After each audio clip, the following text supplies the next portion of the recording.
네, 안녕하세요. 네, 2022년 대입 수능도 끝났습니다. 네, 이제 우리 고2 학생들은 대망의 2023 대입을 준비하게 되는 아주 황금 시기에 놓여져 있습니다. 여러분들한테 도움이 되고자 노력하겠고요. 저는 강의를 맡은 장기고등학교 진로교사 구본철입니다. 반갑습니다. 네, 오늘 제가 드릴 말씀은요. 현재 대입 설명에 대한 일반적인 이야기도 하겠지만 보다도 좀 현실적인 이야기를 좀 전해드릴까 합니다. 우리 학생 여러분들이 컨설팅을 많이 받게 되는데요. 이 컨설팅을 주로 이제 외부에서 많이 받죠. 게다가 또 고가의 수강료도 좀 내시고.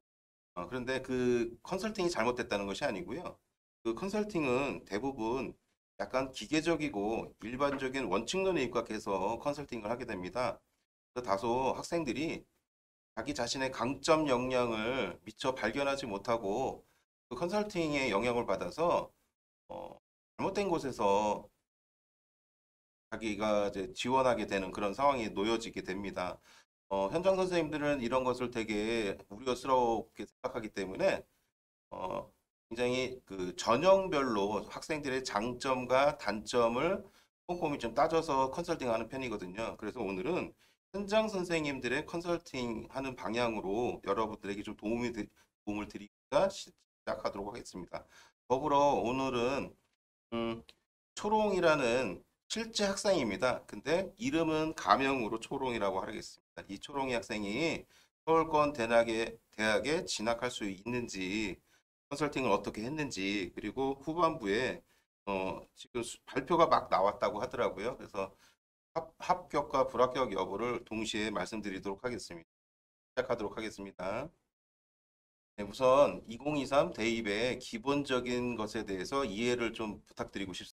네, 이 화면에서 보시는 것처럼 왼편에는 수도권 대학입니다. 그리고 왼편에는 비수도권 대학의 전형별 모집 인원의 비율입니다. 일단 전국 대학으로 비수도권 한번 살펴보시겠습니까?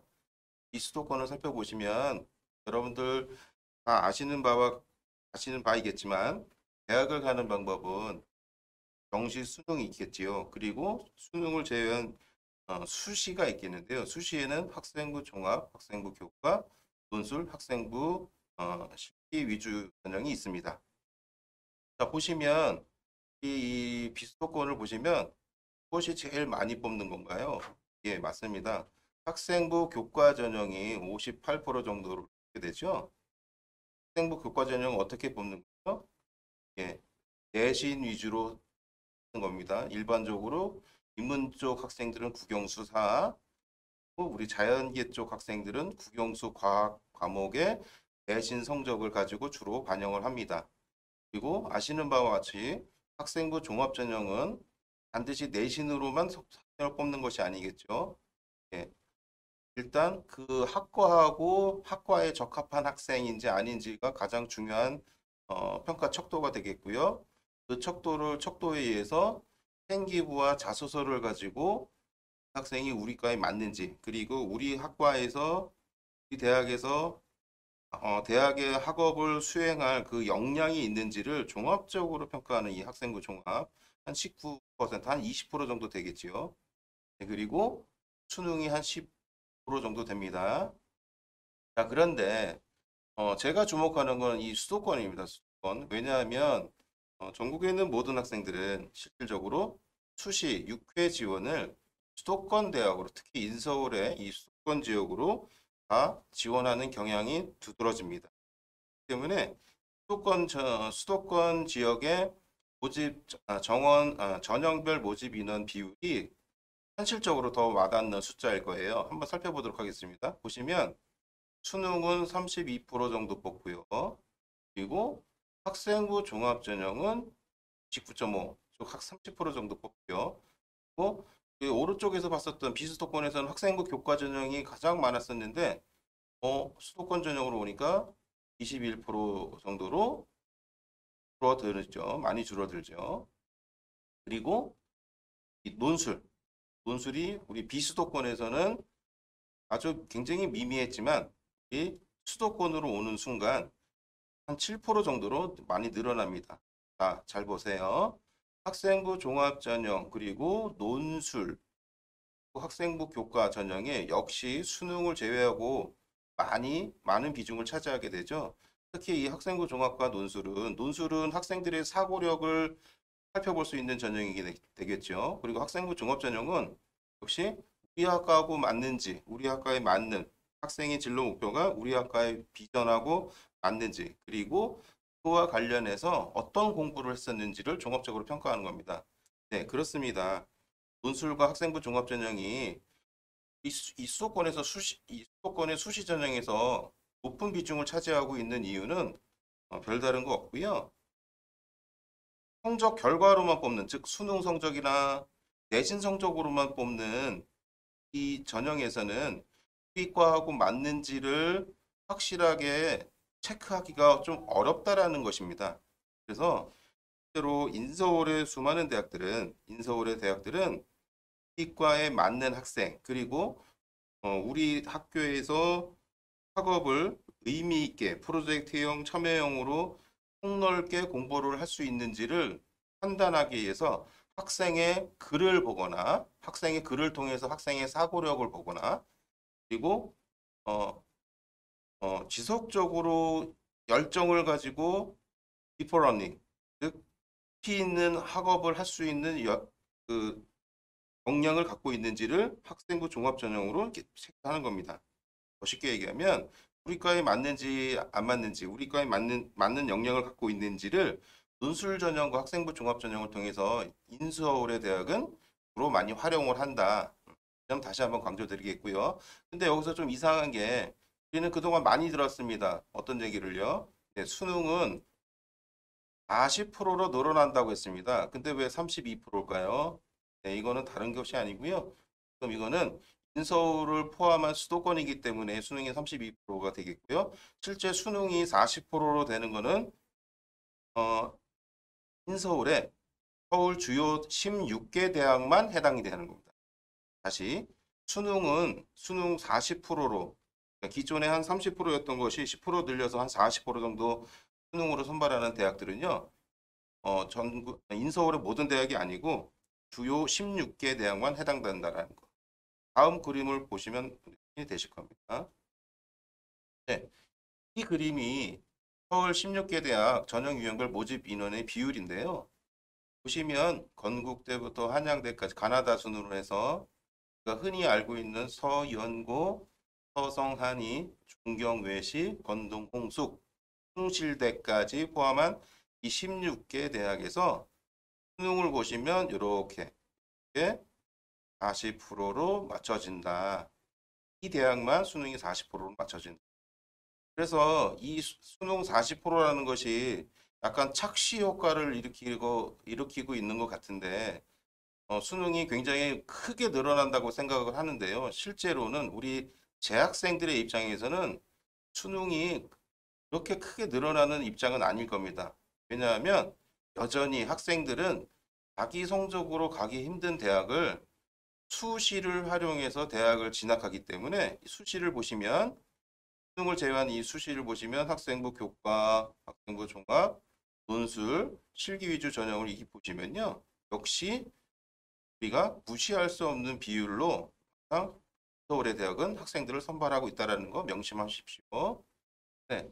요거는 요번에 02 되겠죠. 실제로 이제 경희대학교의 수시 전형에 지원 경쟁률을 제가 뽑아왔습니다.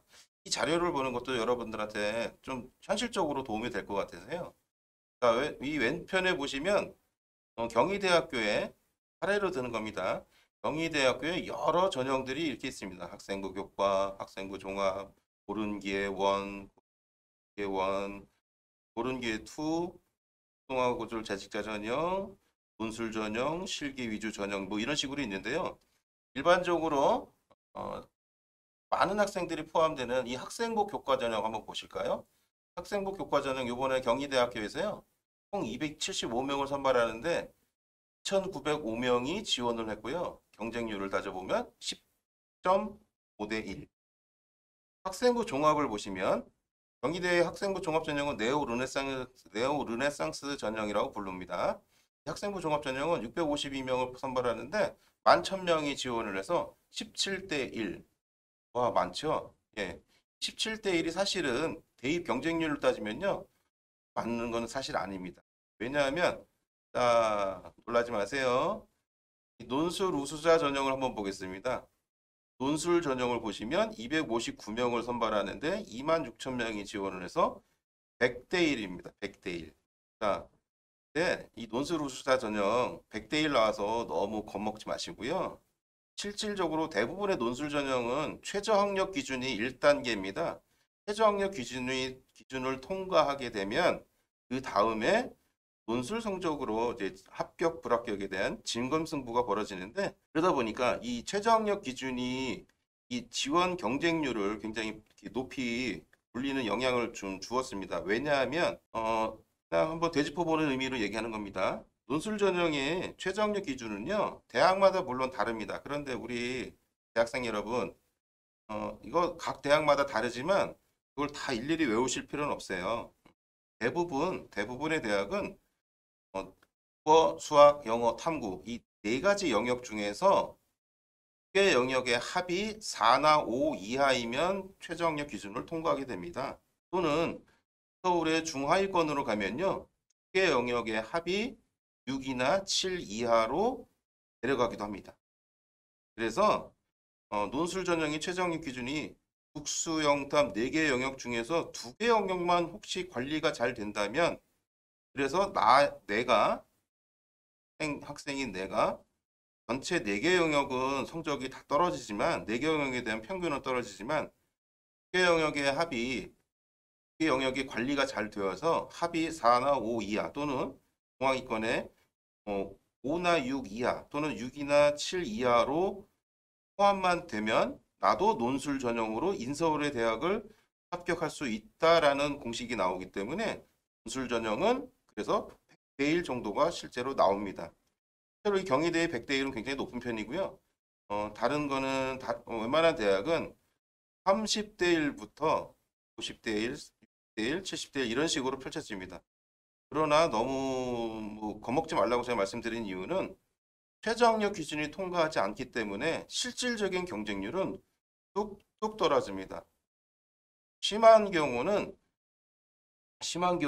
한 3분의 2가 탈락하고 최저 학력 기준을 통과하지 못해서 3분의 2가 탈락하고 최초 경쟁률보다 실질적인 최종 경쟁률은 한 3분의 1로 줄어드는 그런 대학들이 무수히 많다라는 거. 그래서 너무 겁을 먹지 않아도 된다라는 것.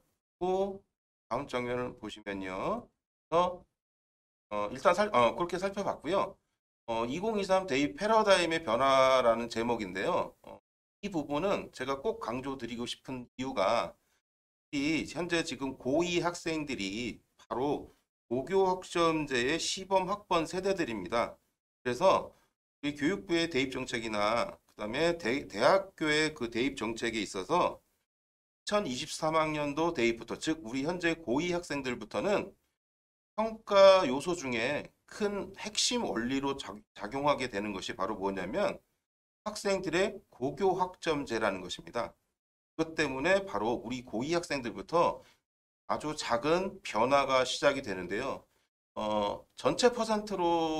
전체에서 퍼센트 비중으로 따졌을 때 작은 변화일 수 있겠지만 실질적으로 인서울에 지원하는 학생들에게는요, 매우 큰 변화임이 맞습니다. 그 변화가 어떤 것이 있는지 한번 살펴보도록 할게요. 네. 지금 제가 말씀드린 것처럼 고교 학점제가 우리 2023 대입제도의 핵심 원리입니다. 고교 학점제하고 대입 공정성 강화 방안이라는 타이틀로 해서 우리 고2 학생들부터 바뀌는 것이 있어요. 자, 무엇이냐면 바로 이 부분인데요. 자, 2023 현재 고2 학생들이겠죠. 자, 16개 대학 아까 말한 16개 대학 인서울의 16개 대학만 수능 40% 이상 유지한다. 기존에 한 30% 정도 됐는데 10% 정도 더 늘어났다라는 거겠죠. 그리고 학교생활기록부의 기재 항목이 많이 축소가 된다. 소논문 기재 금지, 수상경력 대입 제공 제한, 자율 동아리, 기재, 제한 등이 있는데요. 이거는 더 쉽게 말씀드리면 학생부 학교생활 기록부에는 크게는 교과 활동과 비교과 활동에 대한 것이 기록이 되게 돼 있는데 바로 비교과에 대한 부분을 축소하겠다라는 겁니다. 왜냐하면 이 제목에서 보는 것처럼 공정성에 위배가 될 수 있다. 비교과가. 왜냐하면 이 비교과는 학교 교과 수업 이외의 모든 활동을 비교과에 해당되지 않습니까? 근데 다소 학교에서는 현장의 학교에서는 비교과 영역을 마치 예전에 스펙처럼 생각을 해서 굉장히 많은 기록, 굉장히 그리고 실제 학생이 활동하고 보여주었고 증명해 주었던 그래서 선생님들이 관찰했던 그런 내용보다는 다소 부풀려 가지고 기록을 하다 보니까 그리고 때로는 그렇게 부풀려진 기록 내용에서 합격과 불합격이 갈리는 상황도 엄연히 존재했었기 때문에 교과 항목을 축소하겠다라는 의미가 되겠고요. 그리고 그 기저에는 바로 고교학점제가 자리 잡고 있는데 고교학점제가 뭐죠? 네, 학생들의 자기 자신의 진로와 관련된 교과목을 기존의 학교에서의 교육 과정은 거의 수능 위주 또는 학교에서 거의 정해진 교육 과정을 학생들이 이수해서 그 결과값만 가지고 대학에 진학하는 그런 형태였다면 이 고교학점제는 진로 선택 과목도 등장하고요. 그래서 이 진로 선택 과목은 9등급제로 성적 산출이 되지 않고 A, B, C 세 단계로 나뉘어서 큰 그룹으로 성적을 산출합니다. 대신에 학생의 진로와 관련해서 이 과목이 더 의미 있는 학습이 된다면, 배움이 된다면 한 개, 두 개, 진로 선택 과목, 뭐 한 과목, 두 과목 개수에 제한하지 말고 의미 있고 폭넓게 배워봐라라는 것이 고교학점제잖아요. 다시 고교학점제는 학생의 진로와 관련된 의미 있는 배움이 된다면 본인이 사회 과목을 6개 이상 몰아서 들을 수도 있고 반대의 개념으로 이공계 학생이라면 수학과 과학 중심으로 많은 과목을 더 몰아서 들을 수 있는 그러한 제도가 바로 고교학점제이기 때문에 자연스럽게 학교의 교과목이 중심이 되는 또 교과 활동이 핵심이 되는 제도입니다. 그렇기 때문에 교육부의 이 대입 공정성이라는 이 공정성 강화 방안과 이게 맞물려서 교과목 중심으로 평가를 하게 되기 때문에 자연스럽게 이 교과 항목이 축소가 되는 것입니다. 그러면서 자기소개서도 좀 개선이 됐죠. 예전에 1번, 2번 문항이 올해 2022 대입부터 학생들이 1, 2번이 합쳐져 가지고 학생의 교과 중심의 학업 역량을 많이 쓰도록 돼 있고요. 여기서도 마찬가지로 학업과 관련한 학업 역량을 보여줄 수 있는 교과 중심으로 기술하게 돼 있는 것이고 그래서 바뀌었지요. 역시 고교학점제 영향입니다. 아울러 교사 추천서도 폐지가 됩니다. 그래서 아시는 것처럼 이제 블라인드 평가라고 해서 학생의 지원 학생의 지역이라든지 학교를 유추할 수 없도록 학생의 학교 생활 기록부를 중심으로 해서 특히 생활 기록부 중에서 또 어디 비교과보다는 교과목 위주의 기록을 중심으로 해서 학생을 평가하게 되는 것으로 바뀌게 됩니다. 자, 참고로 그렇기 때문에 내년도 2024 지금 현재 고1 학생들이 되겠죠. 지금 시점에서 고1 학생들은 그런 이유로 비교과를 대입해서 반영하는 것을 폐지하고 자기소개서도 폐지가 되는 겁니다.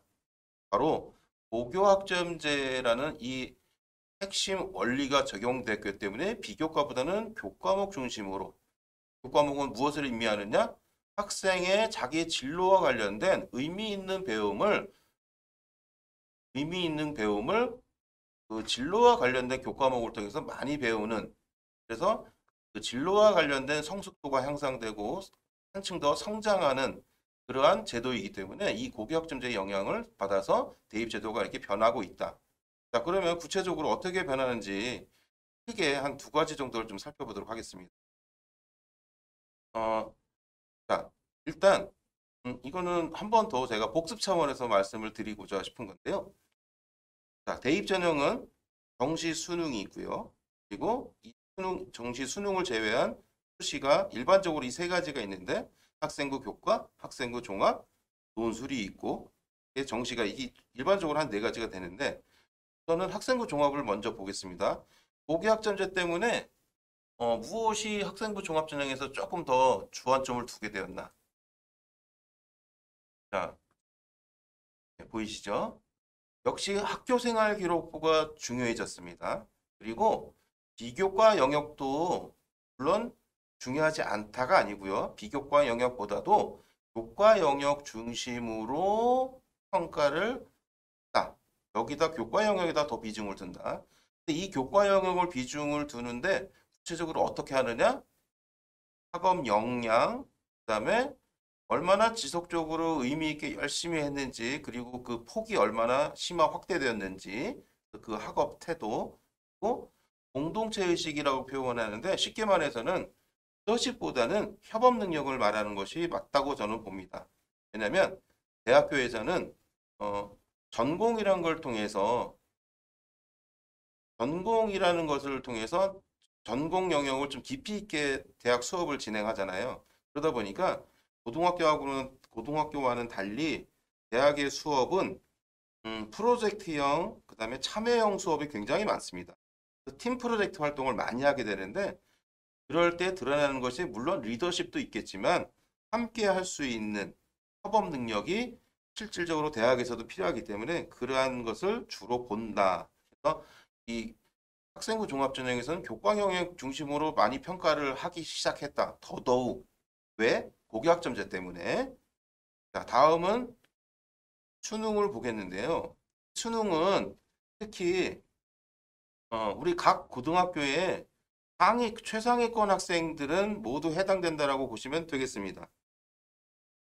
그러니까 우리가 전체적으로 봤을 때는 최상위권 학생들이기 때문에 퍼센트는 비중은 굉장히 좀 미미할지 모르겠지만 실질적으로는 제가 볼 때는 가장 큰 변화라고 생각이 되는데요.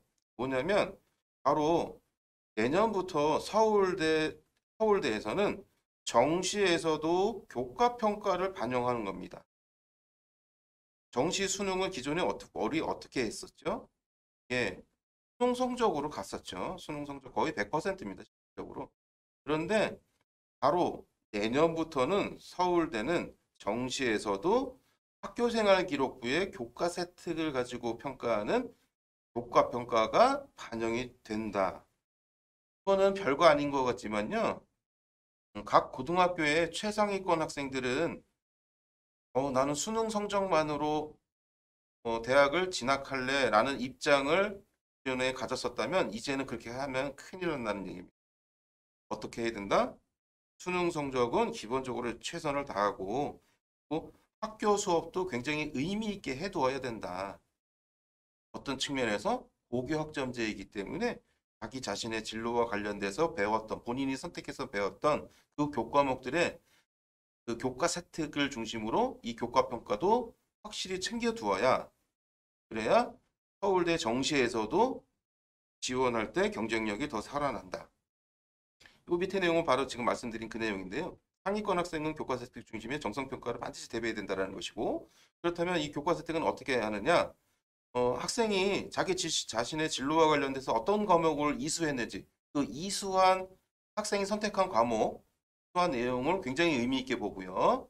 그러니까 되짚어 얘기하면은 그 학과와 연관된 과목들, 그 학과에서 의미 있다고 생각하는 고등학교의 교과목들을 어떻게 배웠는지, 어떤 배움을 얻었는지 그것을 굉장히 의미 있게 본다는 것인데요. 그 이수한 내용하고 그 이수한 과목들의 성적 그리고 그 이수한 과목들의 교과 세특을 가지고 학생의 수준과 깊이와 그 폭넓은 배움에 대한 것들을 평가한다. 이 부분이 굉장히 중요하다고 저는 강조를 드리고 싶습니다. 그리고 학생부 교과 전형, 이 교과 전형도요. 당장 지금 우리 현재 이 방송에 해당되는 이 고2 학생들은 기존의 학생부 교과 전형이 거의 적용됩니다. 거의 내신 위주라고 생각하시면 되는데 이제는 이 고교학점제 반영, 우리 서울대에서 학생의 진로와 관련돼서 선택해서 배웠던 그 선택 교과목들의 의미 있게 평가를 정시에서도 한다고 했지 않습니까? 예, 맞습니다. 그, 그 교과목, 학생이 선택해서 들은 교과목에 대한 학업 역량을 평가하는 것이 20%에서 30% 정도 반영하는 대학이 늘어났다라는 것이 굉장히 주목할 만한 거예요. 이건 역시도 바로 고교학점제의 영향을 받은 것인데 아직까지는 기존에 그냥 내신 성적 결과 위주의 그 교과 성적 중심으로만 평가를 하는 게 많습니다. 다만 학생이 선택한 과목들 어떤 과목을 했는지 이수 현황, 또 이수한 과목들의 성적 그리고 세특을 통해서 평가하는 이 학업 역량 평가가 반영되기 시작했다라는 이 부분 잠시 후에 다시 설명드리도록 하겠습니다. 그리고 논술 전형은요. 학생들이 너무 늦게 논술에 대해서 생각을 하는 경향이 있다 보니까 때를 좀 놓치는 경향이 좀 있어요. 이 논술은 아까 말씀드린 것처럼 최저학력 기준 통과가 일단 너무 중요하고요. 두 개 영역 정도의 합이 4나 5 이하 또는 두 개 영역의 합이 5나 6 이하. 네. 이 정도 최저학력 기준이 통과되는 것이 일단 중요하고 그 뒤에는 논술 문제가 출제가 되는데 이 논술 문제가요. 이 대학의 논술 문항을 처음 접했을 때는 굉장히 당혹스럽습니다. 아니 이런 걸 어떻게 풀어? 라고 생각할지 모르겠지만 꼼꼼히 살펴보다 보면요. 우리가 평상시에 오지선다형으로 공부를 했기 때문에 정해진 시간 내에 빨리 풀고 정답을 찾는 그러한 객관식 공부에서 조금 확대해서 그거를 오지선다형이 아닌 서술형으로 생각하면은 그것이 논술이 맞겠구나라는 것이 이제 논술에 대해서 논술 문항을 실질적으로 기출 문항들을 살펴보면 이게 객관식을 풀어서 쓰면 되겠구나라는 생각이 들 겁니다. 그래서 너무 당황하실 필요 없고요. 그리고 팁을 하나 더 드리면 이 논술 출제는요. 대학교 교수님들이 출제를 하시고 그 다음에 최종 단계에서는 현장의 중학교 선생님들이 문항에 대해서 검증을 하게 되는데 어떤 검증을 하냐면요. 이 논술 문항, 이 출제 문항이 전국의 모든 학생들이 공통적으로 배우는 교과목의 범위를 넘어섰는지 그거를 반드시 체크를 해서요. 일부 학교의 학생들만 배울 수 있는 그런 과목에서 출제했다면 그 문항은 바로 내려지게 돼 있습니다. 다시요. 논술 출제 범위는요. 우리가 배우는 우리 거의 모든 일반고의 학생들이 배우는 교과목에서 출제하게 되어 있다라는 것을 제가 말씀드리는 겁니다. 자, 그러면 이 변화 중에서 가장 크게 변화한 한 두 가지 사례를 좀 더 살펴보도록 하겠습니다. 제가 일반고 주목이라고 해서 좀 강조를 했는데요. 위에 걸 먼저 보시면 자, 서울대 정시에서도 정시 수능에서도 지역균형을 실시한다. 이 지역균형이 뭐냐면 우리가 서울대 같은 경우는 수시에 지역균형이 있지 않습니까? 그래서 이 지역균형은 각 고등학교당 딱 2명만 지원할 수 있는 거예요. 그래서 우리가 아는 것처럼 거의 모든 고등학교가 어찌됐건 서울대 1명 정도는 합격할 수 있는 이유가 바로 서울대 이 지역균형 전형 때문인데 수시에 있었던 거죠. 그런데 수시뿐만 아니라 바로 내년부터는 정시에서도 지역균형이 실시되는데 정시 지역균형이 어떻게 되냐면요. 보십시오. 일괄 평가를 합니다. 한꺼번에 평가를 하는데 수능 80이 아니고요. 어떻게 합니까? 수능 60%, 수능 성적 60%에다가 독가 평가가 40%나 반영됩니다. 이것이 가장 큰 변화 중에 하나라는 거예요. 아까 말씀드렸던 각 고등학교의 최상위권 학생들이 예전처럼 그냥 난 수능 성적으로만 대학 진학을 할래라고 했을 때는 내년부터는 큰 어려움에 봉착할 수 있다는 것이죠. 어땠을 때? 학교의 교과목 수업을 제대로 이행하지 않았을 때 그냥 교과 내신 성적 결과만 관리하고 실질적으로 의미 있는 배움이 없었다면 그 배움의 성장 과정이 뭐 이런 방식의 의미 있는 학업 역량이 보여지지 않는다면 수능 성적이 좋더라도 떨어지게 되는 겁니다. 이제는. 자, 이 교과 평가를 어떻게 하느냐? 여기 나와 있죠. 교과의 이수 현황, 이수한 교과목들의 성적, 그리고 교과 세특만 가지고 학업 수행 내용을 평가합니다. 정리하면 각 고등학교 최상위권 학생들의 학업 역량 관리 방법의 변화는 필수가 되었습니다. 전체적으로는 비율이 미미할지 모르겠지만 각 고등학교의 최상위권 학생들이 의미 있는 학교 교과목 활동을 내신 성적 결과만 관리하는 차원이 아니고 내용적인 측면에서도 의미 있는 학업 역량을 보여주는 그러한 식으로 학생들이 변화가 되겠죠. 최상위권 학생들의 이 변화는 아마도 각 고등학교나 또 학생들을 선발하는 이 인서울권 대학으로 점점 나비 효과처럼 확대가 될 것으로 예상이 됩니다. 각 고등학교의 상위권 학생들도 당연히 의미 있게 폭넓게 공부하는 이 딥러닝의 중심의 학습 형태로 변화가 되어야 되겠죠. 그리고 또 하나 우리가 주목해야 될 것, 학생부 교과 전형은 기존에 내신 100%의 성격이었습니다. 내신 성적이 한쪽 0점이라도 높은 학생이면 그 학생이 합격하게 되는 그런 상황이었는데요. 학생부 교과 전형이 그 밑에 보는 것처럼 성균관대, 건국대, 동국대, 서울대, 고려대처럼 서류평가 방식의 이 서류평가가 바로 이 교과평가 요 방식입니다.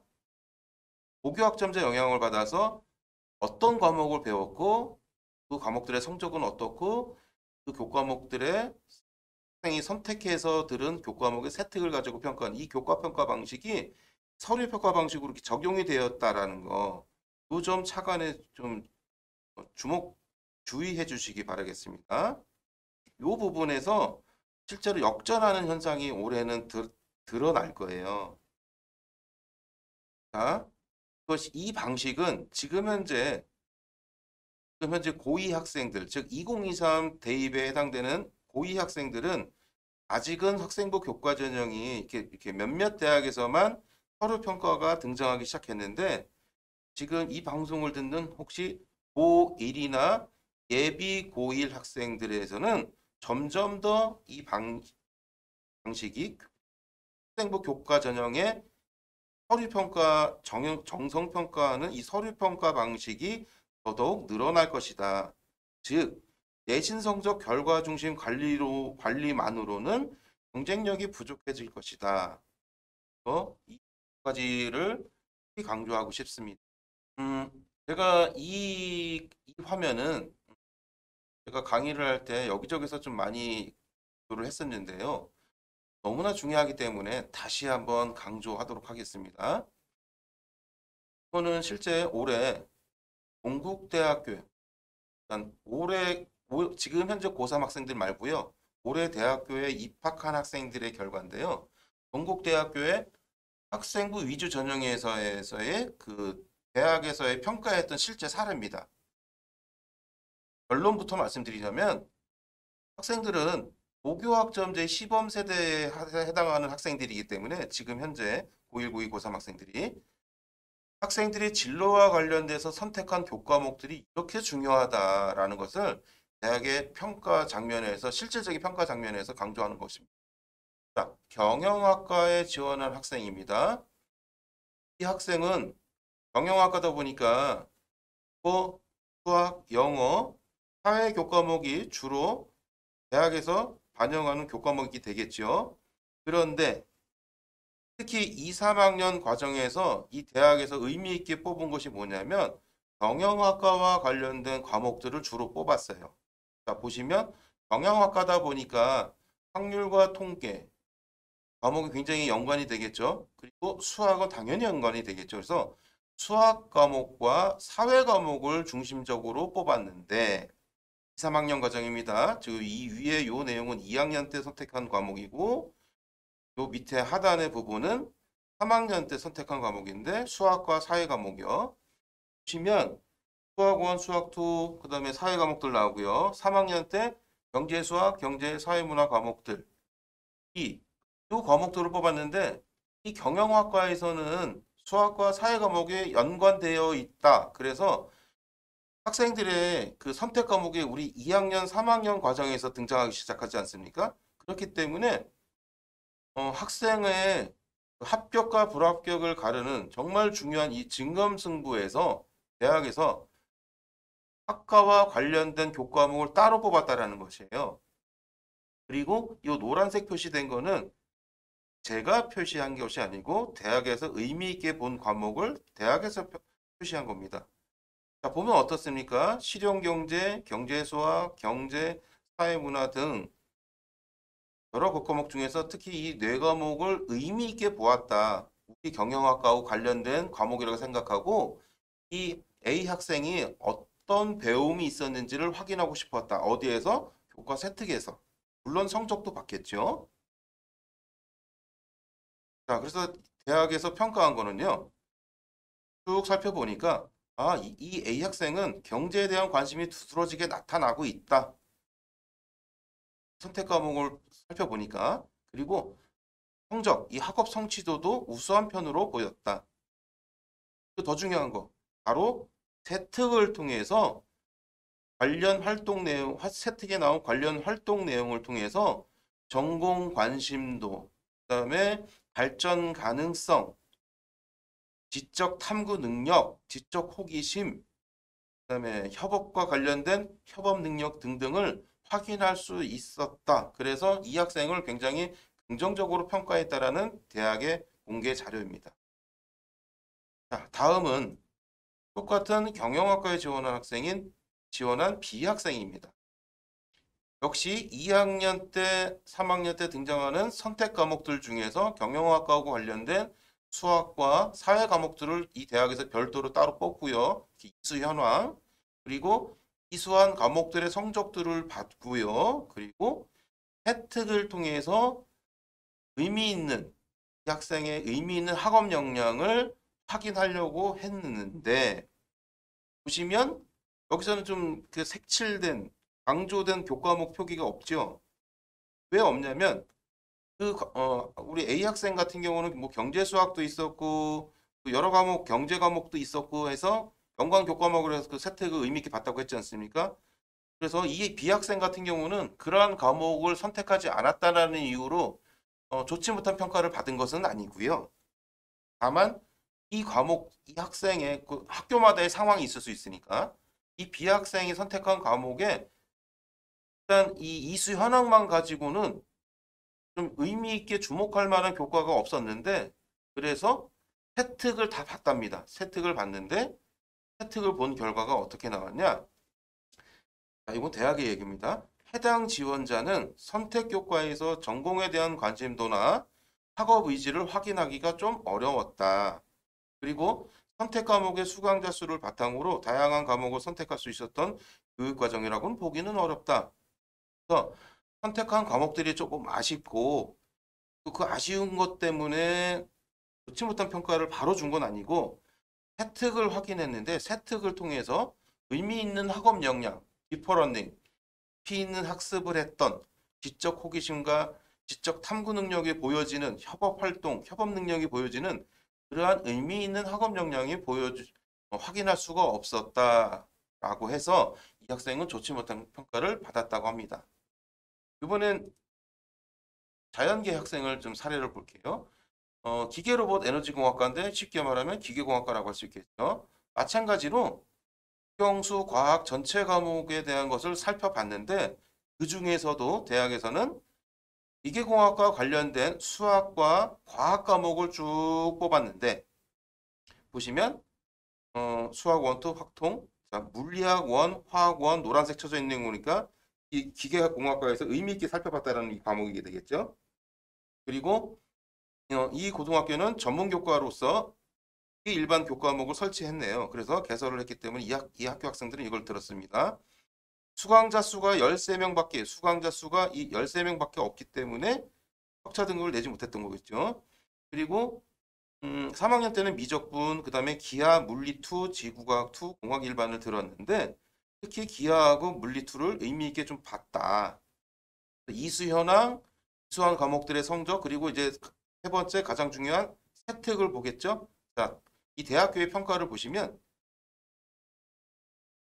자, 이렇게 봤더니 세특을 통해서 최종적으로 확인했더니 역시 이 학생의 전공에 대한 관심도 그리고 의미 있는 학업 역량, 깊이와 수준이 있는 지적 탐구 역량, 팀 프로젝트 활동을 했던 어떤 학업 활동들 그 결과에서 선생님들에 대한 평들을 종합적으로 보니까 이 학생은 수하다라고 좋은 평가를 내렸다라는 것입니다.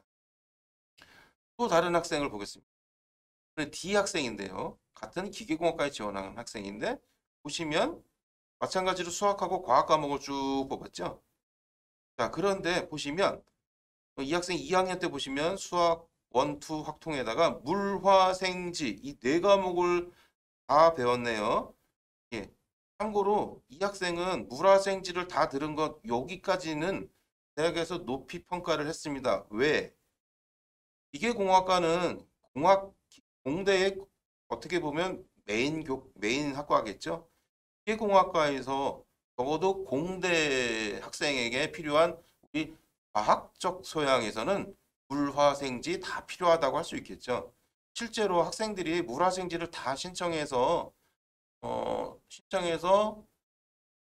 그거를 이수하는 학생들 실제로 많지 않습니다. 물화생지를 다 하게 될 때 나중에 시험 공부라든지 여러 가지 학생들이 그 관리하기에 다소 어렵다라고 학생들이 많이 느끼기 때문에 물화생지를 다 하진 않아요. 그렇기 때문에 물화생지를 다 들은 것 요것만으로는 일단 좋게 평가를 받았는데 문제는 3학년 때까지 쭉 보니까 지적분 선택했고 고급 수학 1이라는 걸 선택했는데 보시면 3학년 때 파2 생명과학 2 농업생명과학 그래서 약간 기계공학과에서는 적어도 기하 그리고 P2라는 것은 가장 기본적이면서 의미 있게 보는 항목의 교과목인데 그 교과목은 이수하지 않았고 생투 농업생명과학을 들었죠. 이 대학의 평가를 보면요.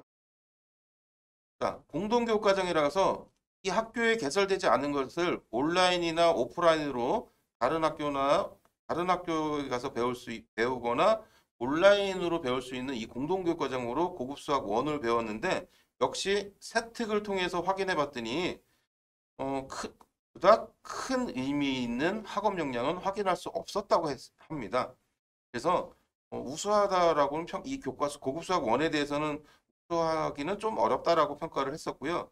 그리고 조금 아쉬운 게 여러분들도 보시면 알겠지만 적어도 기하랑 물리2는 꼭 어떤 배움이 있었는지 대학에서 확인하고 싶었는데 그걸 이수하지 않았죠. 그걸 이수하지 않았다고 바로 안 좋은 평가를 내린 건 아닌데 파투, 생투, 농업생명과학 여기에 세특을 살펴보니까 역시 의미 있는 학업 역량을 발견하지 못했다. 그리고 실질적으로 좀 아쉬운 것이라면 이 수강자 수를 잘 보시면요. 파투, 생투, 농업생명과학의 수강자 수를 보면 132명, 132명, 132명, 132, 지적분도 132명, 물리 원도 142명, 대부분 142, 142, 132.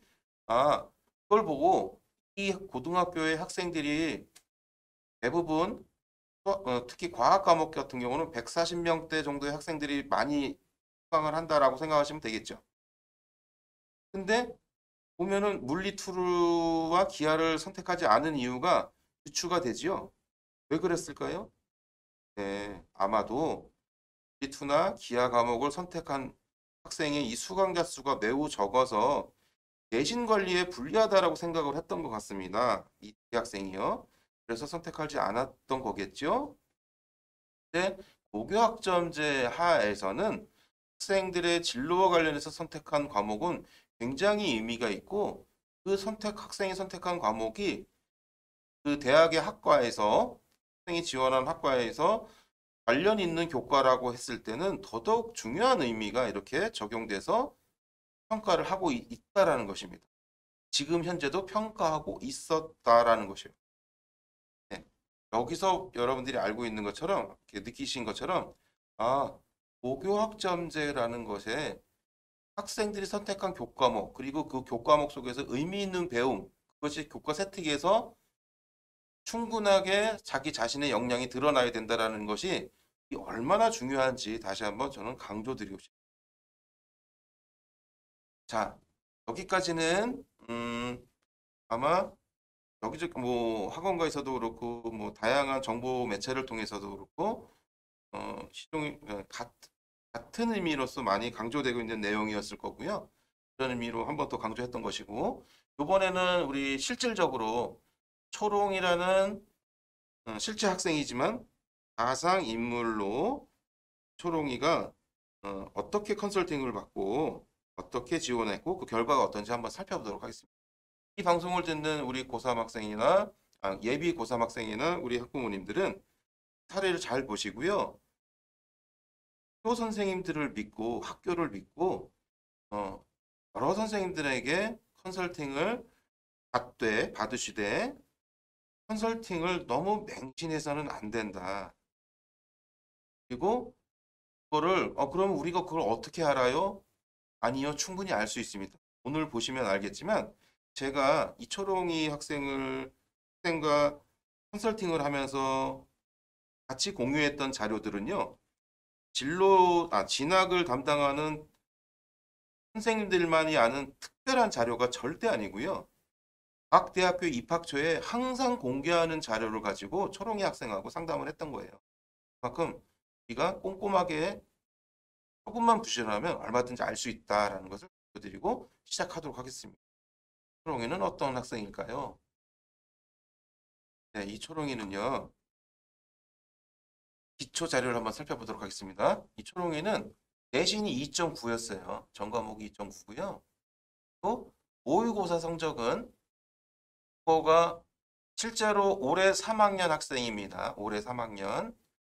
모의고사 성적이 국어가 3등급 정도가 나왔고 수학은 4, 영어 4, 바탐은 3등급입니다. 이 초롱이는요. 2학년 때까지는 평범한 과생 학생입니다. 화학과나 화학공학과를 희망하였어요. 그런데 3학년에서 문화재 보존학으로 진로가 확 변합니다. 그래서 이 학생은요, 희망학과가 공주대학교의 문화재 보존학과, 그 다음에 한국전통문화대학교의 문화재 보존과학과라고 있는데 그 두 개 학과를 반드시 가고 싶다라고 본인이 생각을 하고 있었고요. 이 생각을 가지고 여기저기 컨설팅을 받았었어요. 그리고 이 학생의 실질적인 희망은 동국대 사학과에 자기가 꼭 붙고 싶다. 혹시 동국대 사학과에 붙지 않더라도 이는 꼭 지원을 하고 싶다. 왜? 동국대 사학과에 넘어가고 싶다. 이런 학생이었습니다. 자, 이 학생이 컨설팅을 여기저기서 받았는데 컨설팅을 어떻게 받았냐면요. 이 부분이 첫 단추로서 굉장히 중요한데요. 자, 보시면 지금 3, 4, 4, 3이었지 않습니까? 지금 요 표는요. 서울의 대학들을 제가 간략하게 표현한 겁니다.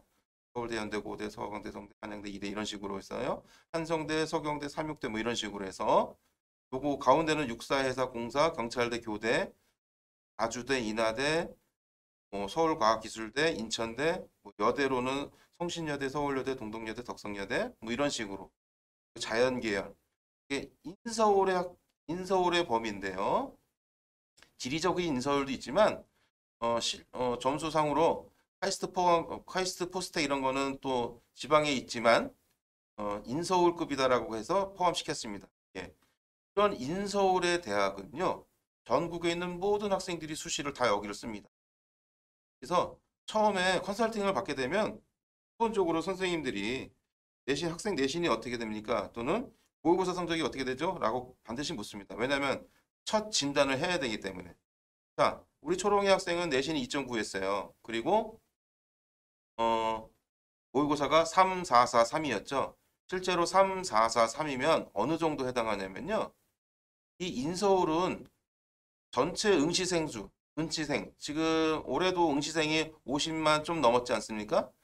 50만으로 봤을 때 한 대략 정확하게 얘기하면 한 12점 몇 프로가 해당이 됩니다. 이 인서울에서 뽑는 인원이요. 근데 12점 몇 프로 하면 여러분들이 좀, 기억하기가 좀 애매할 거니까 여러분들이 기억하기 쉬운 숫자. 자, 11% 하면은 떠오르는 숫자는 2등급이죠. 네, 맞습니다. 인서울은요. 11%, 즉 2등급의 학생들이 해당이 됩니다. 더 쉽게 말씀드리면요. 전국에서 10%의 학생들이 인서울을 가는 거예요. 네? 그래서 11%는 2등급 정도니까 이 건동홍숙 라인이 2등급 정도 모의고사나 내신이나 2등급 정도가 이 건동홍숙 라인이 되겠고요. 그리고 위로 갈수록 1.0이 가깝겠죠. 그리고 인서울의 중하위권으로 갈수록 2.9나 3.0에 가까울 겁니다. 자, 우리 초롱이는 3, 4, 4, 3이었어요. 그러면 안타깝지만 벌써 4등급이 두 개나 있죠. 그러면 어디로 갈까요? 평균이 확 내려가겠죠. 예, 맞습니다. 이 학생은 실질적으로는 경기권이나 충청권의 4년제 대학에 해당합니다. 경기권이나 충청권. 모의고사 성적으로요. 그렇다면 수시 지원 범위는 경시 수능이 경기권이나 충청권 4년제 되니까 수시 지원 범위는 바로 그 윗부분이 되는 경기 지역에 해당하는 4년제 대학으로 이 학생이 사학과를 꿈꾸는 학생이다 보니까 경기권에 있는 대학에 수시로 지원을 해라라고 컨설팅을 받았대요. 그러니까 이 초롱이 학생은 자기가 공주대나 한국전통문화대학교에 부여해 있거든요. 충남 부여에 있습니다. 그래서 이 충청권에 자기가 원하는 대학이 실제로 있지만 그 대학도 합격한다는 보장도 는 없을 것 같고 그리고 현실적으로는 이 학생은 동국대라는 곳에 꼭 붙고 그것이 아니더라도 인서울에 붙고 싶은데 컨설팅을 받아보니까 4년제 대학으로 충청권 경기권에 있는 대학을 추천받았고 그다음에 수시로 경기권을 받았으니까 굉장히 낙담을 많이 하고 있는 상태였어요. 그러던 차에 제가 그 얘기를 듣고 제가 던진 얘기가 뭐냐면 내신이 2.9였잖아요. 2.9 학생은 떨어지더라도 전동홍수 국민대 숭실대 세종대 단국대 또는 광운대 명지대 상명대 가톨릭대 이 인서울의 중하위권 정도의 대학을 아이가 쓰는 게 맞는데 라고 제가 던진 거예요. 그랬더니 이 초롱이 학생과 이 학부모님이 굉장히 눈이 공공이 넓어지면서 아니 그건 무슨 말씀이십니까 하고 제 얘기를 듣더라고요. 그래서 저는 얘기를 했습니다. 원래 2.9 학생이 일반적이고 기계적인 컨설팅에서는 내신이 2.9가 인서울에 합격한다는 거는 상당히 어려운 건 맞다. 다만 학생의 스토리하고 그리고 생기부를 한번 보고 좀 더 파악해보는 게 맞을 것 같다. 그리고 많은 학생들이 3점대도 그렇고 4점대도 그렇고 물론 많지는 않지만 인서울의 중위권에 논술 또는 학생부 종합전형으로 붙는 사례들이 심심치 않게 있으니까 그건 엄연한 팩트입니다. 그래서 저는 초롱이 학생을 좀 더 인터뷰를 하고 싶었어요. 그래서 초롱이 학생을 만났죠. 만나서 왜냐하면 초롱이 학생은 저희 학교 학생이 아니에요. 저희 학교 학생이 아니고 저희 학교 선생님의 자녀분입니다. 저희 학교 선생님의 자녀분인데 컨설팅을 그렇게 받고 와서 굉장히 위기 좋지만 다운된 상태에서 학교 선생님들하고 얘기하다가 문득 제가 이제 그 옆에서 그 듣고 한번 만나봤으면 좋겠다. 생기 한번 봤으면 좋겠다라고 얘기를 했던 거죠. 자, 초롱이를 만났습니다. 초롱이를 만나고요. 생기부도 봤어요. 그랬더니 제가 드는 생각은 뭐냐면 이런 학생이야말로 학생부 종합전형을 써야 된다. 그런 학생이 쓰라고 학생부 종합전형이 있는 것이고 떨어지더라도 뭐 지원하자마자 떨어지는 그 정도는 아닐 것이다. 왜냐하면 생기부가 아주 풍부하게 써야 했다? 아니에요. 그런 거 전혀 아닙니다. 이 학생은 아까 말씀드린 것처럼 뭐였죠? 2학년 때까지 화학하고 화학공학과를 꿈꿨던 그냥 이과생이었어요. 또 과학 과목 열심히 했었던 학생이고요. 다만 2학년 말 때 영어 시간에 문화재 보존이라는 어떤 문구를 통해서 평상시에 내가 화학과나 화학공학을 희망했는데 약간 약간 구체적이지 않았다라는 거죠. 근데 문화재 보존 과학이라는 이 용어를 듣고 아 그래 내가 관심 있는 이 화학적 기반의 지식을 가지고 문화재를 보존하는 과학도로서 내가 활동을 하게 되면 화학을 응용하는 실천하는 그러한 나의 미래가 있겠구나라고 생각을 하고 3학년 때 확 돌아섰던 거예요. 그래서 생기부를 바로 확인을 했죠. 생기부를 확인했더니 그 과학 선생님 그리고 영어 선생님 그리고 국어 과목에서도 그 교과서 특에서 이 학생이 화학적 지식을 이 과학적 지식을 활용해서 역사, 문화유산, 문화재를 보존하는데 본인의 지식을 실천하고 싶어하는 그 의지를 선생님들도 인지하고 있었고 학생의 그러한 역량을 교과 수업에서 학생이 그걸 또 하는 모습을 보고 굉장히 궁금하면서 학생을 관찰하였고 관찰해서 높이 평가하는 내용들을 교과 세트에 써주셨더라고요. 그래서 저는 이 학생이 떨어져도 좋으니까 저는 그래 이 학생 그렇게 가고 싶은 그래도 썼으면 좋겠다라고 얘기를 했던 거예요. 자, 이 학생 스토리를 간단하게 제가 한번 읽어드릴게요. 저는 1학년 때부터 화학에 대한 즐거움을 발전의 원동력으로 여기고 미래를 그려왔습니다. 원소와 화학식, 아스피린 합성 실험, 바나나 DNA 추출 실험 등에 깊이 몰입될수록 힘들지 않았고 미래를 위해 저축하고 있다는 느낌으로 보람찬 학교 생활을 하였습니다. 그러던 중 2학년 영어 시간에 보존과학을 소재로 하는 Science Recover the Past라는 글과의 만남은 저를 새롭게 도약하게끔 하였습니다. 내가 좋아하는 화학이 역사와 연결되었을 때 이론이 아닌 응용이라는 살아있는 과학이 되었고 스스로에게 놀랄 정도로 목서지편, 백제 금동관모 등의 보존 과학의 활용 사례들도 찾아보면서 문화재에 대한 새로운 정보를 흥미롭게 읽어 나갔습니다. 심지어 겨울방학 때는 조선왕조실록 이야기에 몰입하면서 역사가 너무나도 좋아졌고 좋아하던 화학과 좋아진 역사 모두를 활용할 수 있는 직업이 없을까 하는 고민을 하다가 문득 이전에 배웠던 보존과학이라는 키워드에 마음이 꽂히게 되었다. 보존과학이 나의 길인 것 같다는 확신을 가지게 된 3학년. 오히려 3학년 과정은 폭넓은 배움의 시간이었다. 보존과학을 늦게 접하게 된 만큼 이에 대한 배경 지식이 부족하다고 생각해서 책이나 웹사이트를 통해서 관련 지식을 얻게 되었고 이를 바탕으로 저는 독서 시간에는 내가 만든 교과서라는 활동을 통해서 문화재 보존과학이라는 새로운 과목을 만들어 고고학 분야의 몬텔리우스 형식학을 보존과학에 적용시켰고 또 영어 시간에는 전통이라는 소재에서 보존과학을 이끌어내서 형광 X선 분리법의 원리를 소개하기도 했다.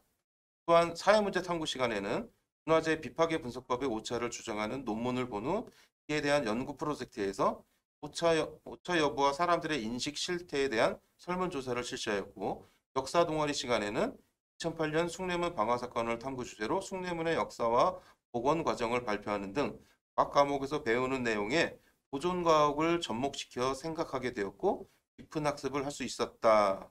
그 다음은 좀 생략을 하겠고요. 자, 이 학생의 실제 자소서 내용이에요. 자, 이 자소서를 보시면 어떻습니까? 학생이 어떤 학생인지 그려지십니까? 그리고 이 학생의 자소서를 굉장히 저는 높이 평가하는 게 가소서 컨설팅을 함께 좀 믹스를 좀 할게요. 자, 이 학생의 자소서처럼요. 동기와 과정, 그리고 어떤 것을 느꼈고 어떤 변화, 어떤 계기가 됐는지 동기, 과정, 결과가 드러나는 자소서가 좋고요. 자소서를 통해서 학생이 어떤 학생이구나라는 것이 그려지게 되면요. 그 자소서가 잘 써진 거예요. 특히 고교학점제의 영향을 받는 2023 대입에서는 이 자소서 1번이 가장 중요한데 제가 이 학생을 높이 평가하는 거는 고교학점제의 가장 핵심은 바로 교과목이라고 그랬죠. 이 학생 보세요. 교과목, 사회 교과목, 영어 교과목, 독서 시간, 그 다음에 과학 시간, 이 교과목 안에서 자기 자신의 호기심이 되는 그 화학과 연결된 보존 과학과 연결지어서 교과목 속에서 자기 자신의 그 지적 탐구를 해결한 과정들이 잘 드러나 있어요.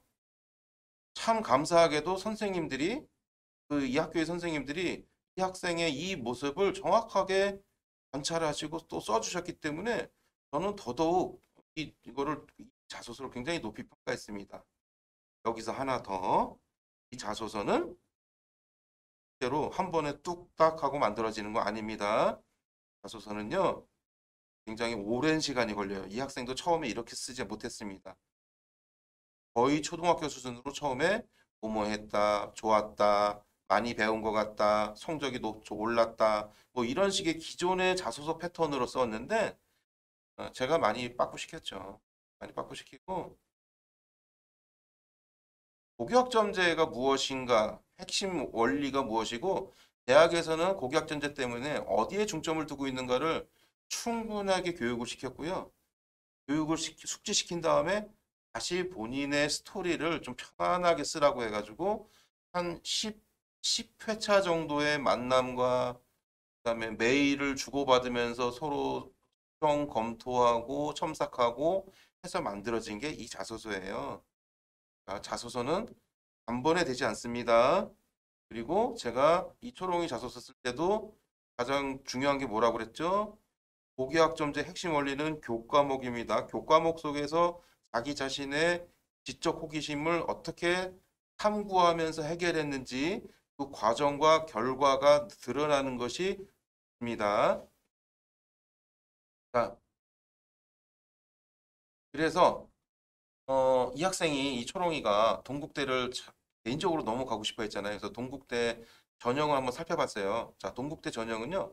학생부 교과, 학생부 종합, 논술이 있는데 학생부 교과를 잘 보시면 학교장 추천 인재라고 이름을 붙이는데 407명을 뽑는데요. 각 고등학교당 8명이 쓸 수 있는데 단 전제 조건이 학교장 추천을 받아야 돼요. 그런데 제가 동국대도 한번 써봐도 되겠는데 라고 했던 것이 바로 뭐냐면 서류종합이 30%예요. 서류종합 30%는 바로 고교학점제의 확대 시행에 발맞추어 변화하는 대학의 입장입니다. 왜냐하면 학생부 교과는 기존의 내신 100의 구조잖아요. 근데 서류종합 30, 서류종합은 정성평가. 아까 그 서울대 교과평가처럼 이수한 현황, 어떤 과목 이수했는지, 그리고 이수한 과목의 성적들, 그리고 교과 세특을 평가하는 거. 이것이 들어갔기 때문에 저는 이 부분에 착안해서 초롱이가 학생부 교과 전형으로 지원해도 되겠다라는 생각을 좀 했었고요. 그리고 학생부 종합 전형도 당연히 쓰라고 했어요. 다만 학생부 종합 전형은 솔직하게 얘기했습니다. 초롱아, 국대 정도면 동국대 사학과 정도면 각 고등학교에서 역사 매니아 학생들이 많이 지원을 한단다. 그래서 초롱이가 부족한 건 아니지만 초롱이보다 훨씬 더 역사와 관련된 지식과 활동들이 굉장히 풍부한 학생들이 깊이가 있는 학생들이 많이 올 거야. 그러나 당당하게 도전하고 떨어지더라도 당당하게 한번 떨어지자. 혹시 6회니까 한 1회나 2회 정도, 하나나 2개 정도는 소신 있게 지원해야 된다고 저는 생각을 합니다. 이 학생 평생 후회할 수도 있기 때문에. 그래서 이렇게 써보는 건 어떠냐. 학생부 교과도 추천했다라는 거, 학생부 종합도 추천했고. 그리고 논술도 보시면요. 2개 영역의 등급의 합이 4나 4이고 문과 쪽이 자연 쪽은 두 개 등급의 합이 5예요. 아까 제가 그랬죠? 대부분의 대학이 두 개 등급의 합이 4나 5 이하. 바로 이걸 거 가지고 얘기하는 건데 초롱이가 수능을 조금만 더 관리가 된다면 수행형 합이 5 이하가 될 수도 있을 것 같고 문과 쪽으로 쓸 거니까 4 이하도 될 수 있을 것 같아서 한번 또 논술도 한번 생각해 보렴이라고 했는데 글솜씨도 좀 있는 것 같아서 근데 안타깝게도 이 초롱이 학생은 논술에 대해서 사전에 파악을 했었고 자기 자신은 논술은 정말 자신이 없다. 여기는 아예 생각하지 않겠다라고 얘기를 하더라고요. 그래서 논술은 패스하고 학생부 종합하고 학생부 교과를 얘기했습니다. 그리고 학생부 종합 전형을 제가 한번 해봐라. 떨어지더라도 해봤던 이유가 이거 실제로 동국대학교에 학생부 종합 전형으로 실제 최종 합격한 학생들의 최고 내신과 최저 내신 그리고 평균 내신의 폭이에요. 자, 이거 보시면 여기 사학과 보이시죠? 초롱이가 지원했던 이 사학과를 보시면 학생부 종합으로 최종 합격한 학생들의 최고 내신은 보면은 2.2등급, 2.2나 2.3등급 정도 있고요. 더 뒤에 보면은 최저 등급이 5.2 정도 있겠죠? 5.2 정도 있죠. 그러니까 2.2에서 5.2 정도 학생들이 붙고 떨어지고 했다라는 것이고요. 그리고 보시면 이 노란색은 평균선이에요.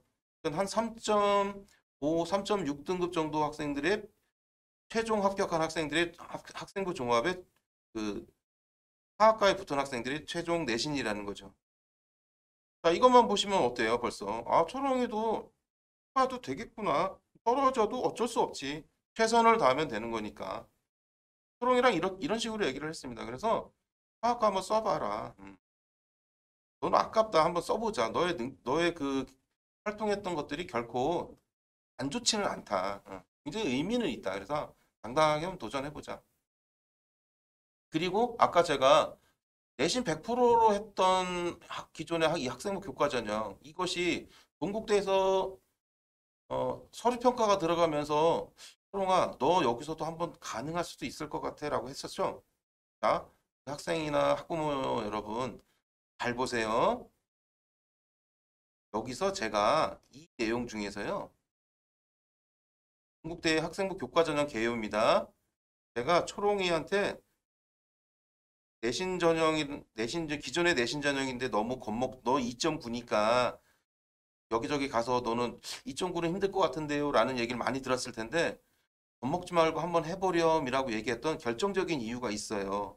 한번 보시겠어요? 어느 부분인지 한번 보십시오. 그냥 추천 내용도 있고요. 그다음에 교과 반영 방법이 상위 10개 과목. 이것도 좀 의미가 있지만 이거가 결정적이지 않았어요. 교과 70에 서류 30. 서류 30이 정성평가니까 약간 학종처럼 하는데 그것 때문에 혹시 가능하지도 않나? 예, 물론 그런 것도 있지만 결정적인 이유는 아니에요. 네, 맞습니다. 여기 석차 등급별 점수 보이시나요? 자, 중국대에서 학생부 교과 전형 석차 등급별 점수를 어떻게 부여하는지 잘 보겠습니다. 자, 전체 1등급인 학생은 10점 만점에 10점을 준대요. 1등급에 몇 점을 줄까요? 네, 9.99. 이상하다. 감점 요인이 적죠? 3등급 볼까요? 네, 3등급도 9.95. 9.9가 안 깨졌어요. 4등급 9.9. 4등급도 9.9가 깨지지 않았습니다. 초롱이는 지금 어디에 해당되죠? 9.9였죠, 아까. 9.9. 그러면 2.2등급 때 해당되고. 그리고 상위 10과목만 하니까 실질적으로 더 올라갈 거예요. 어찌됐건 이 초롱이는 9.9 정도에서 감점 요인이 굉장히 적어지는 겁니다. 네, 그렇습니다. 제가 초롱이한테 너 동국대 학생부 교과 전형도 한번 해보지 않겠니? 라고 했던 이유가 바로 이 부분이에요. 자, 여기 5등급 보시겠습니까? 5등급 때는 9.0으로 팍 떨어지죠. 6등급도 8.0 확 떨어지죠. 자, 대학에서 내신을 4등급까지는 이렇게 감점 요인은 적게 해주고 5등급부터는 감점 요인은 좀 크게 간격을 좀 크게 둔 이유가 뭐죠? 네, 우리 동국대학교에서는 수시에서 4등급 정도까지면 감점 요인을 크게 두지 않고 내신 반영해서 실질적으로 의미 있게 평가하는 부분을 좀 더 의미 있게 평가해서 뽑을래. 그럼 내신 결과로는 크게 비중을 두고 싶지 않아. 4등급까지는 이런 의도가 포함됐겠죠. 자, 참고로요. 이런 식으로 4등급까지는 감점 요인을 적게 하고 5등급부터는 적어도 우리 대학에서는 좀 힘들지 않겠어? 5등급은 좀 감점 요인 크게 둘게. 이런 방식으로 내신 성적을 산출하는 거는 주로 논술 전형이 그렇습니다. 참고하세요. 주로 논술 전형은요. 4등급까지는 이렇게 내신 성적 산출을 감점 요인을 좀 적게 합니다. 내신은 감점 요인을 적게 하고 논술 전형 같은 경우는 내신은 적게 하고 논술에서 평가를 하겠다. 다만 1단계에서 최저학력 기준 통과한 학생에 한해서. 예. 근데 이 동국대의 경우는 학생부 교과 전형도 이렇게 기존의 논술 전형에서 내신 성적을 산출해 준 것처럼 점수를 준 것처럼 4등급까지는 크게 감점 요인을 줄여놨기 때문에 초롱아 너 여기도 한번 해봐도 될 것 같아 라고 자신감을 좀 불어넣었죠. 자, 그 다음에 희망대학을 추가했어요. 이 학생이 그 공주대와 한국전통문화대 문화재학과 그리고 동국대에 떨어져도 좋으니까 사학과 지원하겠다고 해서 그러면 인서울에 또 다른 대학을 한번 살펴보는 건 어떠냐. 그래서 아이가 희망하는 학과, 그러니까 사학이란 또는 문화재를 검색을 해서 클릭을 하게 되면 문화재와 관련된 학과가 전국에 있는 대학이 쭉 뜨는 이런 사이트가 있어요. 자, 이거 잊어버리지 마세요. 이거 유용한 정보입니다. 워크넷이라고 있습니다. 워크넷. 우리 학생 여러분들 커리어넷은 많이 들어봤죠? 예, 그거 비슷한 건데 이 워크넷에 들어가서요. 학과 검색에 이렇게 문화재라고 치고 검색어를 넣고 클릭을 하게 되면 이렇게 밑에 카테고리가 이렇게 뜹니다. 그래서 제가 요거 하나를 클릭해 가지고 나온 내용이 인서울권에 서울 지역만 또 따로 이렇게 뽑을 수도 있습니다. 이렇게 또 뜨기도 해요. 인서울의 문화재 관련 학과가 쭉 뜨는 거를 초롱이한테 보여주고요. 이렇게 보여주면서 네가 동국대를 썼으니까 선생님은 너 인서울도 네가 반드시 불가능한 건 아니라고 보기 때문에 도전해 보는 것이 어떠니? 라고 하면서 저는 광운대도 얘기했었고요. 광운대 문화 콘텐츠 개발 그리고 덕성여대 미술사학도 얘기를 했었고 그리고 서울여자대학교의 박물관 학도 얘기를 했습니다. 그리고 최종 판단은 초롱이가 하게끔 했어요. 이 워크넷을 통해서 그 문화재 관련 학과가 쫙 뜨는 거 이런 기능이 있다는 거 참고로 말씀드립니다. 자, 그래서 이 초롱이 학생은요 어떻게 썼냐면 수시 6개를 이렇게 썼습니다. 공주대학교의 문화재학과 한국전통문화대학교의 문화재학과가 대놓고 있지 않습니까? 그래서 공주대 학생부 종합으로 문화재보존학과 한국전통문화대학교의 학교장 추천으로 문화재보존과학과 요 한국전통문화대학교 학교장 추천을 잠깐 말씀드리면 한국전통문화대학교라고 있고요. 요 대학교에는 사실 초롱이가 정말 원하는 문화재보존과학과가 있는 대학인 거죠. 네, 요거는 일반고 학생들이 학교장 추천을 받은 학생에 한해서 3명을 뽑았습니다. 3명. 4명을 뽑았는데 총 3명을 뽑는 거예요. 근데 지원 조건이 뭐였냐면 학교장 추천을 받아야 되는데 하나의 더 조건이 있었는데 국영수가 내신 성적이 3.0 이내인 자였어요. 아까 우리 초롱이 학생이 내신이 몇였죠? 네, 2.9였죠. 예, 그래 맞습니다. 그래서 초롱이 학생이 그래서 3.0 이내에 해당이 되고 학교장 추천을 받았기 때문에 한국전통문화대학이 충남 부여에 있습니다. 여기를 썼고요. 그리고 동국대학교 학생부 종합전형으로 떨어져도 좋으니까 당당하게 한번 도전해보자. 너가 반드시 그냥 빨리 떨어질 학생은 아니기 때문에 후회 없이 한번 해보자라고 해서 대학교 사학과를 쓸 줄 알았어요. 예, 그런데 이 방송을 촬영하기 전에 바로 전에 확인을 한번 해보니까 동국대학교 사학과는 쓰지 않았고 원광대학교 역사교육과를 학생부 종합전형으로 썼더라고요. 원광대학교 어, 역사교육과 사범대 역사교육과를 썼습니다. 그리고 제가 추천한 거 동국대학교 학생부 교과전형이 2.9 내신도 크게 감점 요인이 적고 그 다음에 정성평가 방식의 교과평가 고교학점제의 핵심 원리를 의미 있게 평가하는 그 서류 평가가 30%나 들어간다는 점에 착안을 했기 때문에 동국대학교의 문화재학과를 써보는 게 어떠느냐. 예. 문화재학과도 대명을 뽑는 거였어요. 근데 한번 써보는 것이 어떨까? 여러분들은 어떻습니까? 이 초롱이가 대명 뽑는 거니까 게다가 동국대니까 어떻게 생각되겠어요? 여러분들은 어떻게 생각되나요? 제가 이 학교 1학년, 2학년 학생들에게 이 초롱이 사례를 초롱이라고 얘기하면서 했더니 안 될 것 같다고 아이들이 많이 얘기했어요.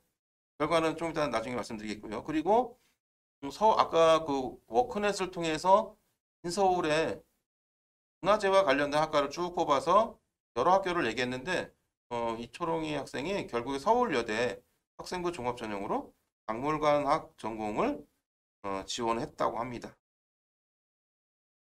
자, 결과가 어땠을까요? 결과를 바로 확인하시도록. 네. 공주대학교 학생부 종합전형 문화재 보존학과 합격했습니다. 와. 그리고 한국전통문화대학교 실제 처음부터 우리 초롱이 학생이 너무나 가고 싶었던 학교였죠. 문화재 보존과학이라고 딱 그 학과가 있었었고 학교장 추천이 3.0 이내 인자 그리고 학교장 추천을 받아야 되고 좀 아쉬운 거는 대명만 뽑는다라는 거. 자, 결과가 어땠을까요? 보시면 지도 떨어지도 않았습니다. 예비 2번이에요. 예비 2번. 그리고 동국대 사학과를 쓰지 않고 원광대학교 역사교육과를 학생부 종합전형을 썼다고 그랬잖아요. 자, 결과가 오늘 나왔다고 하더라고요. 합격했습니다. 그리고 동국대학교에 소신 지원 한번 해본 거 3명 뽑는 거 문화재학과 여기도 3명 뽑았거든요. 자, 사실 저는 처음부터 그냥 확인했을 때부터 뭐 예비 명단도 예비 번호도 못 받고 떨어지면 우리 초롱이가 물론 도전의 의미도 있겠지만 그래도 조금 아쉬움에 대한 기억이 좀 오래 남겠구나라고 생각을 했는데 의외로 예비 9번을 받았어요. 4명 뽑는데 예비 9번. 그러니까 12등이 된 거죠. 저는 물론 이 예비 9번이 앞에 학생이 다 빠져서 하지는 않겠지만 아마도 불합격 되겠죠. 그런데 저는 굉장히 칭찬해 주고 싶어요. 컨설팅을 받으면서 학생들의 이 초롱이 학생의 열정을 저도 확인을 했었고 고2 때 진로가 바뀌면서 그래도 열심히 노력했던 것들이 생기부에 또 다 있었고 그래서 저는 이런 학생이야말로 그에 맞는 전형 학생부 종합전형이나 고교학점제 원리가 적용되는 그런 전형에 이런 학생들이 저는 써서 붙어야 된다라고 생각하기 때문에 당당하게 도전했는데 그래도 예비 9번이다 보니까 저는 일단 박수를 쳤습니다. 중요한 거 서울여자대학교에 인서울로 제가 추천을 해서 한번 도전해보는 건 어떠니? 너 괜찮아. 너 경쟁력 너 초롱이 너 경쟁력 없는 건 아니니까 한번 해보자. 근데 초롱이가 서울여대를 썼지 않습니까?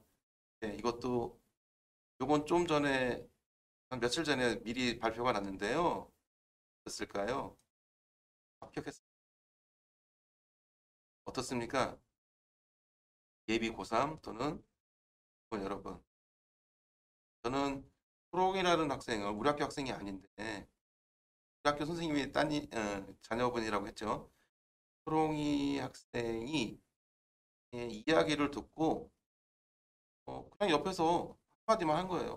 2.9 학생이면 그래도 써야 되는데 한번 생기부 한번 가지고 와보고 인터뷰를 한번 해보면 좀 더 괜찮을 것 같다. 좀 더 확실하게 좀 꼼꼼하게 체크를 할 것 같다. 그래서 확인해 본 결과 떨어져도 좋다. 어차피 수시라는 것 자체가 지원의 개념이니까, 도전의 개념이니까 이 정도 학생이면 그래도 당당하게 도전하고 떨어지더라도 당당히 치자 했는데 결과가 어떻습니까? 네. 예비 2개에다가 합격이 벌써 3개예요. 그리고 참고로 용인대학교 사학과 썼는데 용인대도 합격했습니다. 4개를 합격했. 자, 그렇다면 수시는 한 군데를 결정해야 됩니다. 우리 초롱이 학생이 어디를 최종 결정했을까요? 주대학교 문화재보존학과 가고 싶었던 동국대 예비를 기다릴까요? 서울여대 박물관학을 갈까요? 여러분 같으면 어떤 결정을 내리겠습니까? 이게 어떻게 보면 좀 재미난 얘기기도 한데 요즘 우리 학생들의 이 학종 패턴은 무조건 인서울입니다. 우리 초롱이 학생이요. 여기 공주대학교 붙고 막 이렇게 붙었잖아요. 그리고 의미 있는 또 예비 이번에 뭐 이것도 있고 그다음에 사범대 역사교육과도 합격했는데 초롱이가 다 필요 없답니다.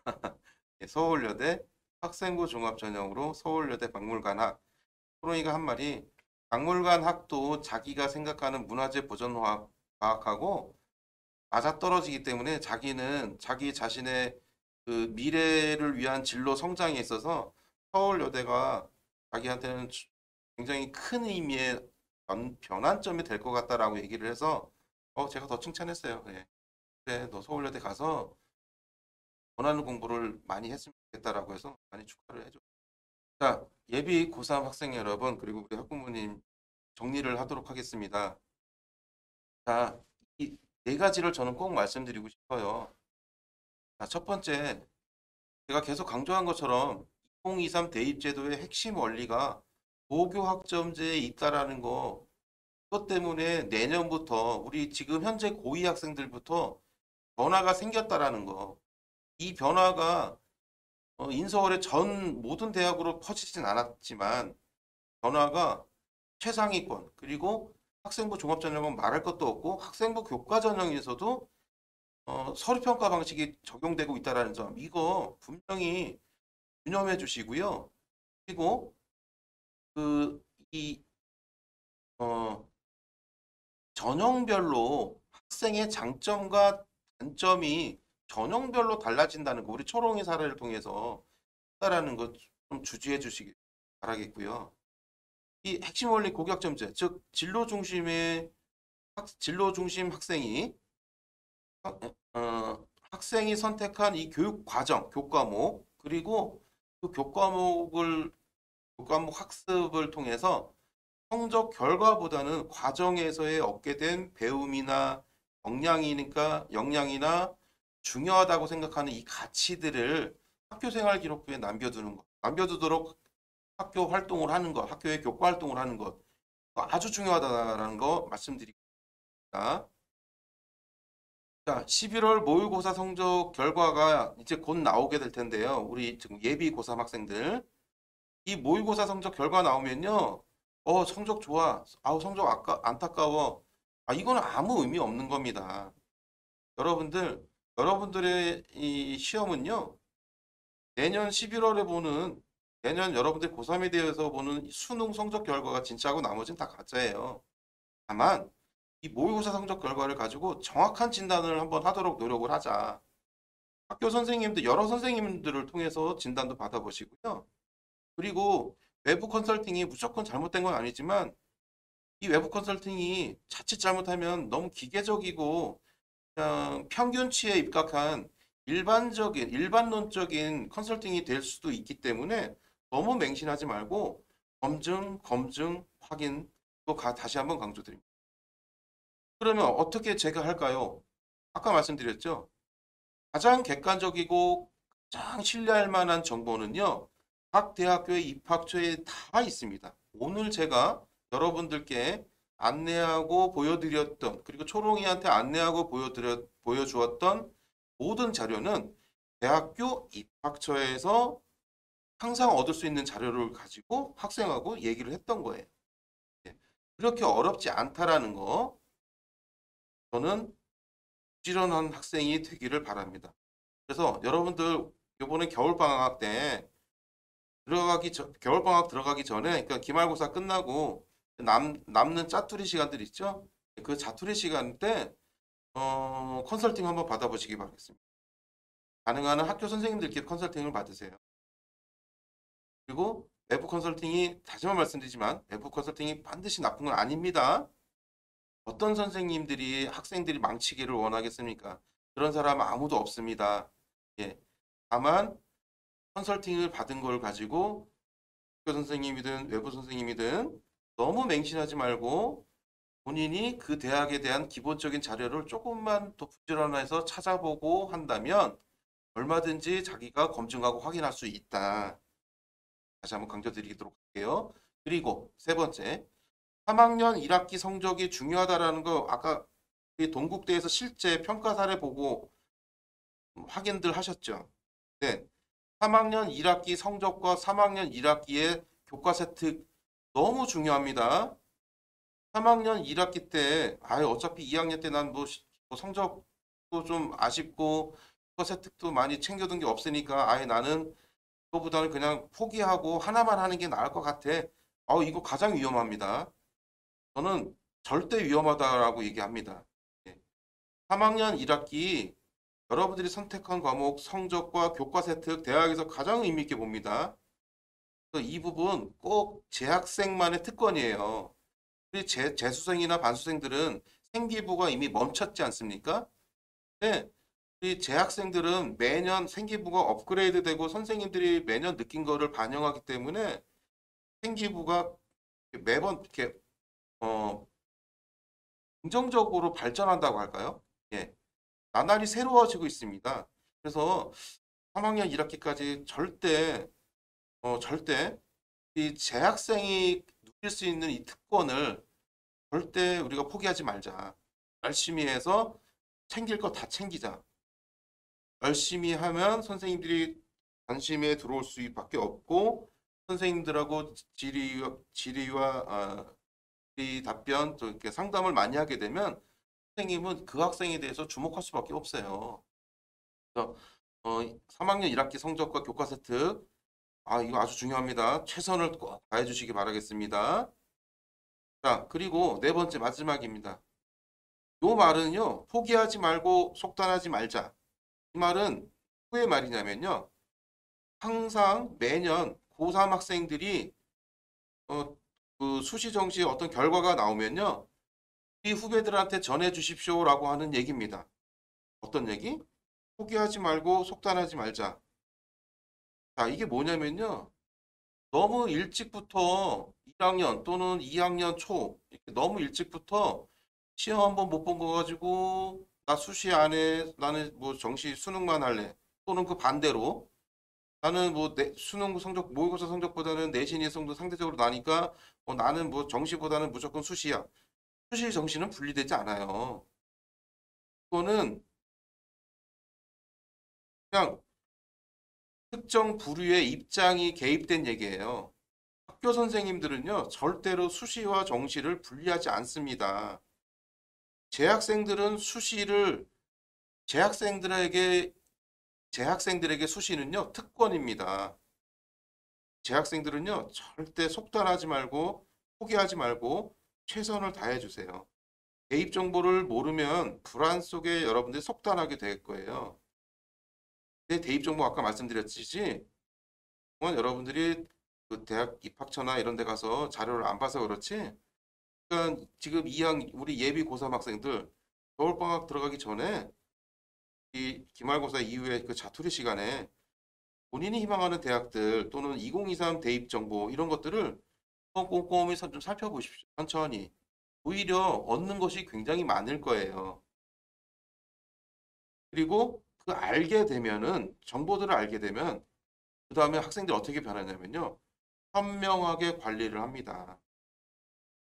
나한테 어떤 것이 유리하고 불리하고 내가 앞으로 남은 기간에 무엇을 해야 할 때 무엇이 나한테 더 좋아질 것이니까 강약 조절을 아이들이 하게 돼요. 이것이 알고 모르고의 차이입니다. 자, 아마 각 고등학교에서도 우리 예비 고3 학생들을 위해서 기말고사 이후에 이런저런 대입 정보와 관련된 이런 뭐 강의도 있을 것이고 또 이렇게 우리 김포시처럼 김포시 청소년 재단에서 또 이렇게 이런 정보를 학생들에게 많은 학생들에게 제공하고자 이런 강의를 또 기획하셨잖아요. 아주 박수 쳐줄 만하고요. 이러한 정보를 통해서도 여러분들은 대입 정보를 얼마든지 얻을 수 있습니다. 자, 꼭 그 겨울방학이 들어가기 전에 여러분들이 좀 해줬으면 좋겠어요. 겨울방학 시작하고 나면요. 아마 이 부분을 잠깐 깜빡 잊고 넘어갈 수 있겠습니다. 왜냐하면 여러분들 주변에서는 어떻게 하죠? 나 겨울방학 때 스파르타 학원 갈 거야. 여기 일산에 무슨 학원에 스파르타식 학원이 있어. 나 거기 다닐 거야. 아니면 뭐 파주 어디로 갈 거야. 이런 학생들 얘기가 주변에 막 속출하거든요.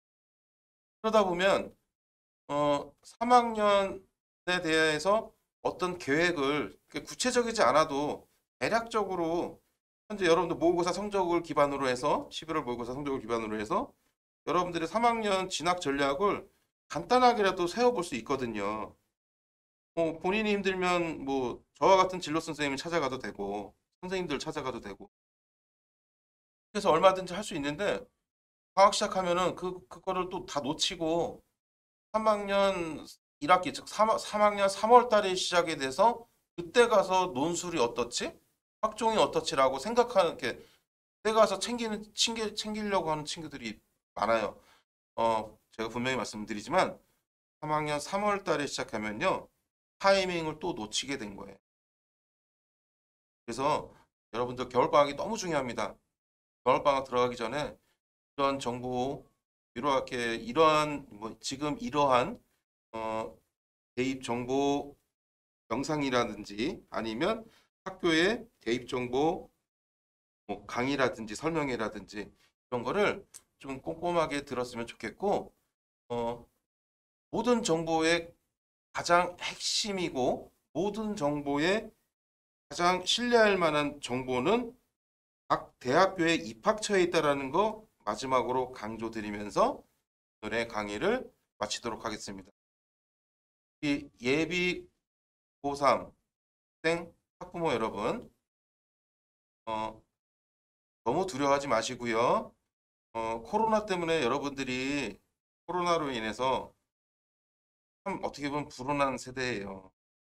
뛰어놀지도 못하고 뭔가 열정적으로 함께 활동해보지도 못하고 비대면 수업에 비대면 활동에 시험은 또 오고 간혹가다 확진자 나타나서 또 격리도 되는 친구들도 목격하고 굉장히 좀 좋지 못한 환경 속에서 여러분들이 3학년이 되었습니다. 그런데 여러분만 그런 게 아니고요. 전국에 있는 지금 현재 예비 고3 학생들은 다 똑같은 상황이니까 나만 그렇다라고 너무 낙담하실 필요는 없고요. 지금부터라도 자신감을 가지고 모든 대학은 나하고 똑같은 아이들이 경쟁하게 돼 있어요. 성적 좋은 아이들이요. 그 학생의 경쟁자는 누구죠? 각 학교의 탑 아이들이에요. 본인도 탑이지만 이런 식으로 내가 수학이 약해 나중에 그걸 고려해서 대학을 지원하게 되면 수시나 정시나 거기서 만나는 친구들은 다 수학 약한 친구들 와 있습니다. 그러니까 여러분들 고3은 철저하게 자기 개인의 성적을 중심으로 냉철하고 객관적으로 살펴본 다음에 자기 자신에게 적합한 전략을 수립한 다음에 3학년 한 해 동안 열심히 노력하는 거예요. 그러다 보면 좋은 결과가 나올 겁니다. 우리 학생 여러분, 예비 고3 학부모 여러분, 학부모님 여러분, 여러분들의 고3 활동이 이 방송을 통해서 조금이라도 도움이 되었으면 좋습니다. 예, 안녕히 계십시오. 다음에 만나겠습니다.